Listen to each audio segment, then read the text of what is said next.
আজকে চলে আসলাম মুরগি রান্না করতে। একটু অন্যভাবে রান্না করব আর পরোটা খাবো, যেহেতু আজকে আমাদের ডিনার হবে পরোটার চিকেন কষা, তাই চলে আসছি রান্না করতে। হ্যালো বন্ধুরা, আসসালামু আলাইকুম। প্রথমে ভালো করে তেলটা গরম করে আমি মুরগিটা একটু হালকা ভেজে নিব।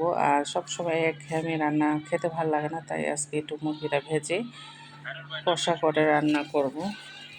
বড় বড় পিসগুলো একটু হালকা ভেজে রেখে দিব, ওইটা পরে নুডলসে মানে স্যুপে এরকম দিব, ওই জন্য ওটা ওভাবে বড় করে ভেজে একটু তুলে রেখে দেব। আর বাকিগুলো সব একবারে ভাজবো, ওটা তুলে নিয়ে পরে সব মুরগিগুলো দিয়ে দেব।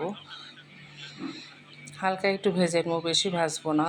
ভেজে তারপরে মাঝখানে আদা রসুন আর পেঁয়াজগুলো দেবো, যেহেতু আগে মশলা দিয়ে আমি একটু ম্যারিনেট করে রেখে দিয়েছিলাম, তারপর ভেজে নিছে। এখন আদা রসুন পেঁয়াজটা দিয়ে ভালো করে কষিয়ে নিব, যাতে একদম আদার গন্ধটা না থাকে আর পেঁয়াজটাও গলে যেন না যায়। এখন এই তেলের মধ্যে সমস্ত সব মশলা দিয়ে কষিয়ে নেব। এর মধ্যে আবার একটু টমেটো দিয়েছি, রসুন দিয়েছি কয়েকটা কোয়া, কারণ আমি প্রতিদিনে কাঁচা রসুন খাই। আজকে যেহেতু রুটি দিয়ে কাঁচা রসুন খেতে পারবো না, এই জন্য এইভাবে কয়েকটা দিয়ে দিলাম।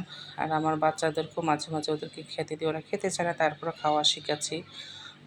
রসুন তো খাওয়া ভালো।